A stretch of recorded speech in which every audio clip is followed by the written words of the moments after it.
que eu já almocei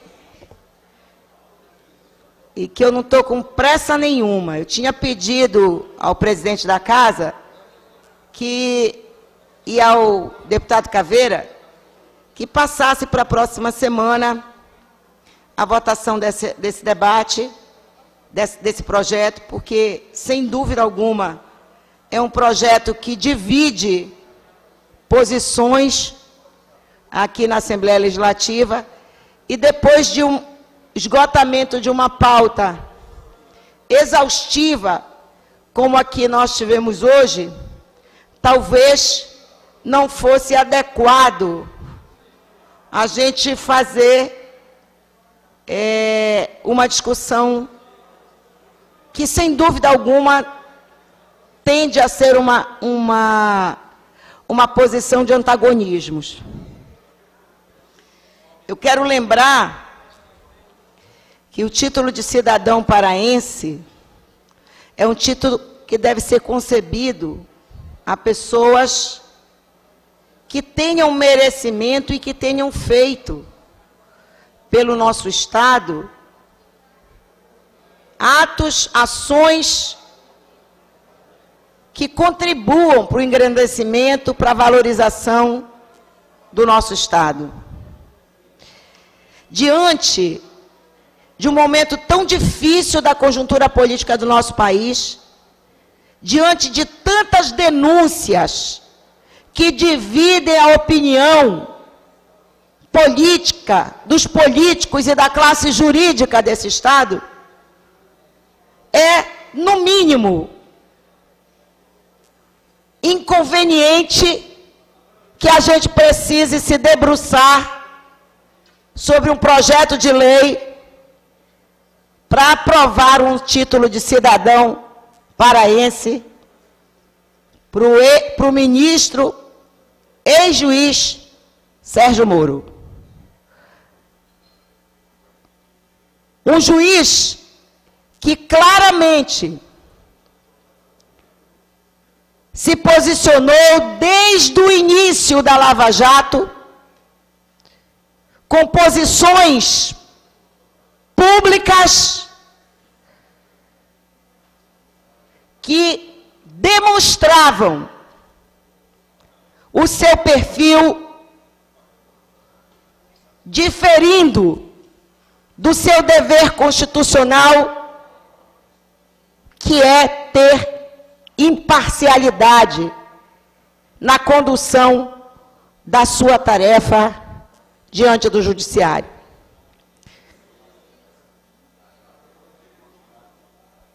O princípio da ampla defesa, o princípio do devido processo legal e de termos um juízo imparcial foi desmascarado com a publicação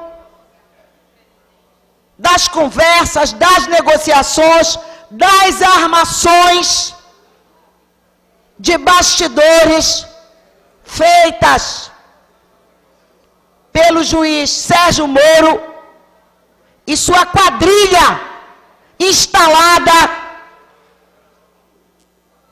no Judiciário brasileiro. Uma quadrilha sem escrúpulos, uma quadrilha sem perspectiva de justiça e que falseou para o povo brasileiro que agiam em defesa da ética, da moralidade, do combate à corrupção, da justeza de posicionamentos políticos. O juiz, ex-juiz Sérgio Moro,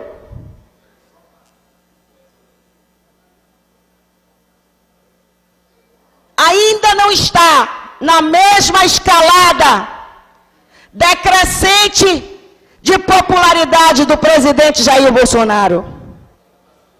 Mas em breve muito em breve, essa casta, essa coraça de cidadão de bem, bota uma aspas, que o colocou como paladino da justiça, que se utilizou do poder judiciário para ter ganho pessoal e notoriedade pública. Este que tirou da eleição um dos adversários mais fortes de quem, na sequência, se tornou o presidente da República, e ele passou a usufruir da possibilidade de integrar esse governo.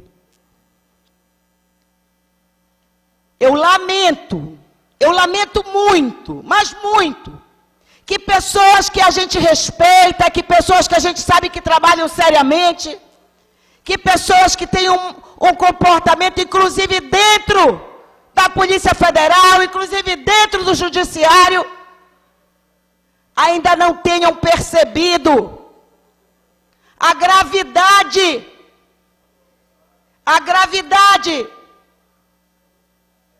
deste tirano chamado Sérgio Moro, das suas condutas. E eu quero dizer aqui, meu caro Tony, sem medo de errar,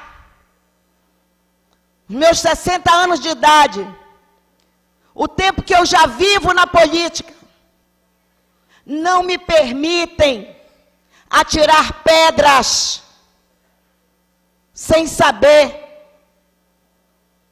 que elas precisam chegar na pessoa certa. Eu não tenho na minha história política um comportamento de utilizar de mentiras, de fake news, de acusações das quais eu não tenha como provar. Talvez isso tenha me dado a respeitabilidade pela minha coerência histórica e de estar aqui hoje e de ser respeitada como eu sou. Eu não vou entrar aqui no mérito da inocência ou da culpabilidade do ex-presidente Lula. Não vou entrar no mérito.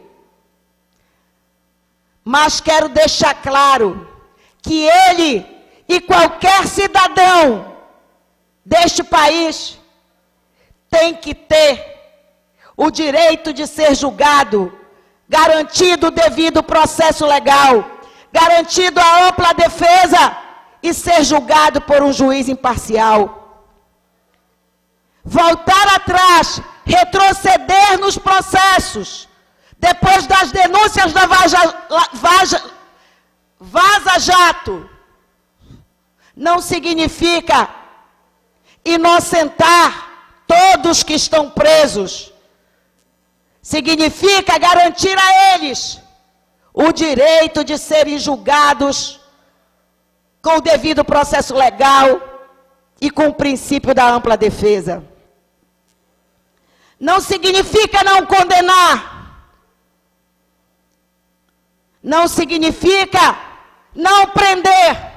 Aliás, nós vivemos um momento de extrema instabilidade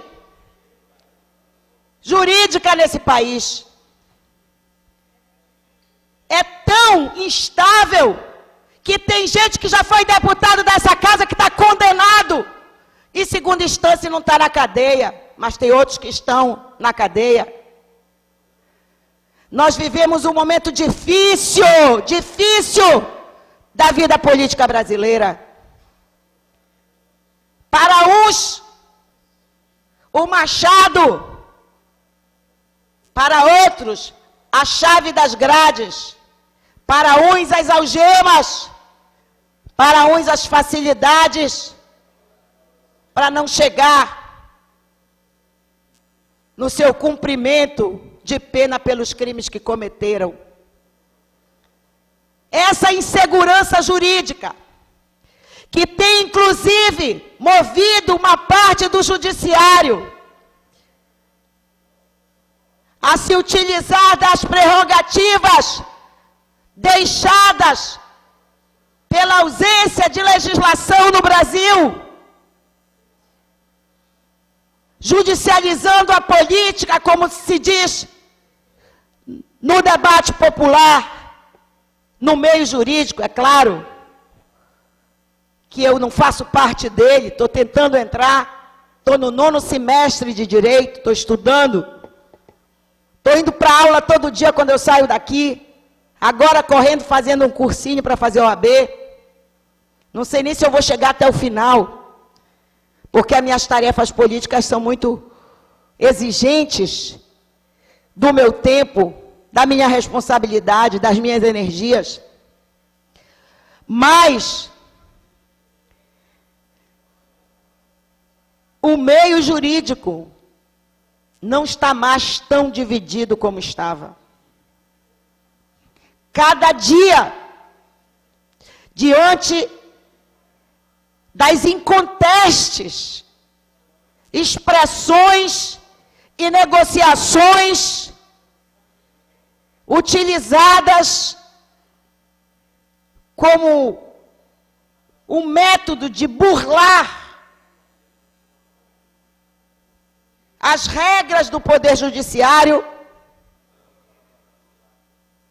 de frases e de posições que eram e faziam parte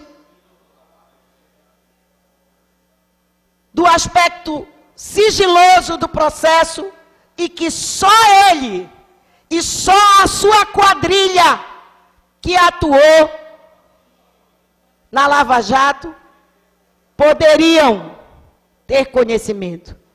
Meu caro deputado Dirceu, se tem uma coisa fora de propósito neste momento político, é esta casa se curvar, se ajoelhar,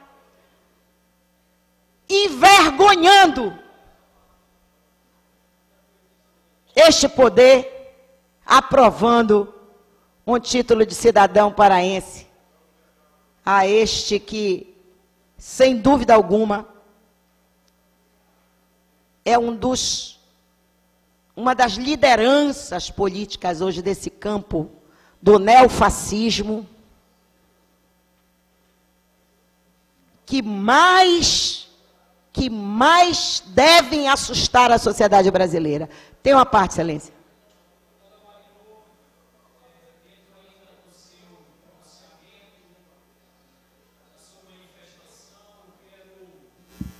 Na condição de líder do Partido dos Trabalhadores, dizer que a nossa bancada também se posiciona de forma contrária à aprovação deste título de honra ao mérito, por todos os motivos que Vossa Excelência expôs, e entendemos que essa casa não deve conceder o título a alguém que, por tudo que a mídia está deixando bem claro para a sociedade brasileira e paraense hoje, não faz jus a essa honraria. Os parlamentares têm total liberdade de defender os seus títulos. Eu lembro muito bem que no ano passado o deputado Carlos Bordalo sugeriu aqui a indicação do João Pedro Stedley do MST para receber um título de honra ao mérito, e infelizmente a maioria dos deputados foram contrários a esse título por alguém que tanto defendeu a reforma agrária nesse país, e nós estamos aqui democraticamente também dando o nosso ponto de vista. Quero justificar as ausências do deputado Carlos Bordalo, que teve que deslocar a Paraupebas, está fora. A deputada Edilvanda Faro teve um problema de saúde, mas na condição de líder eu quero encaminhar também aqui a nossa posição e o meu voto contrário a esse projeto.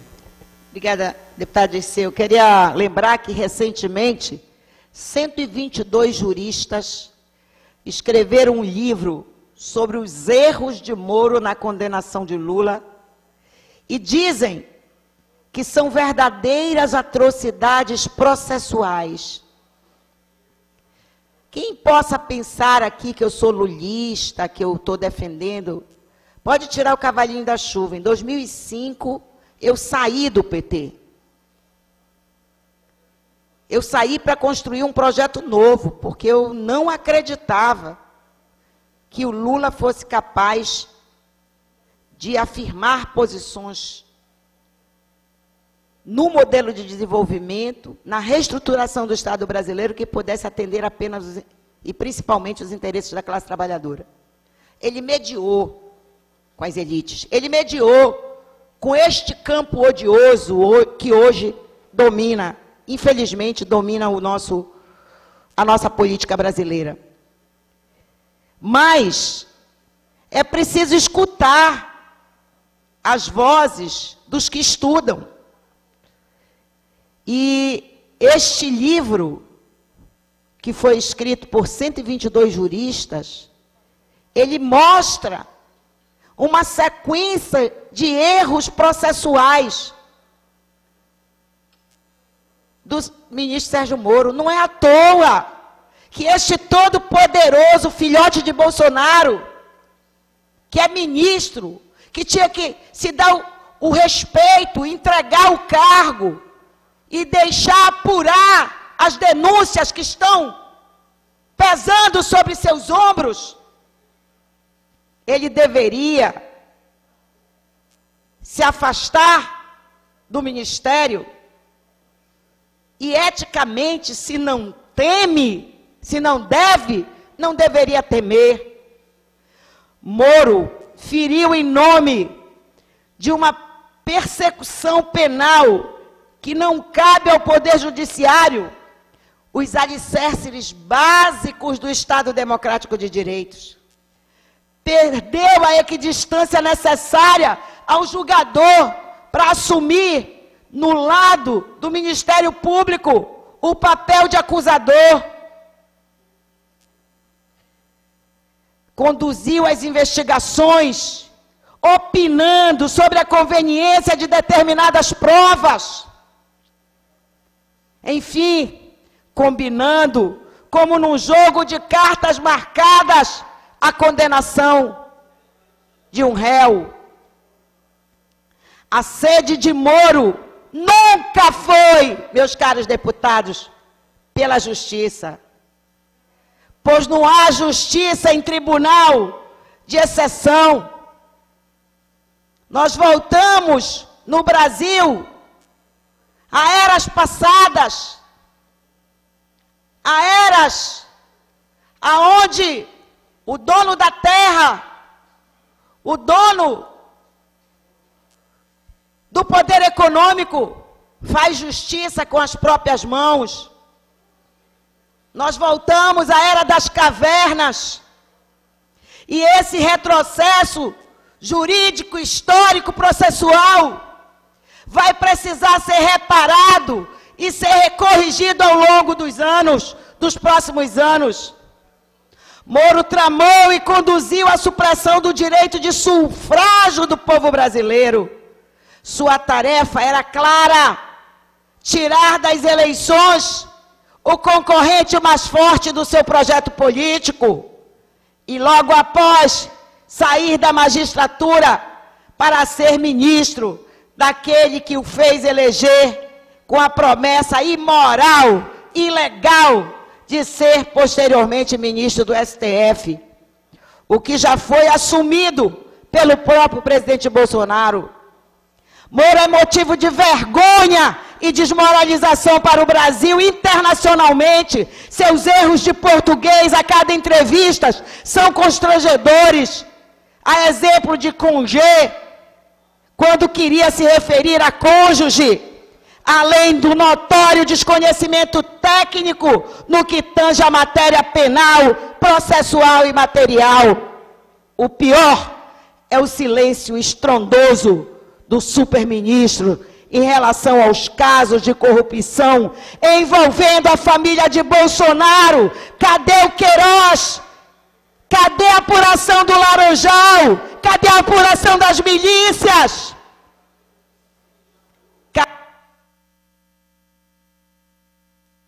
Para concluir, a deputada Marina Brito. Cadê o Todo-Poderoso, dono da verdade? Cadê? Cadê onde está o Queiroz? O povo brasileiro quer saber.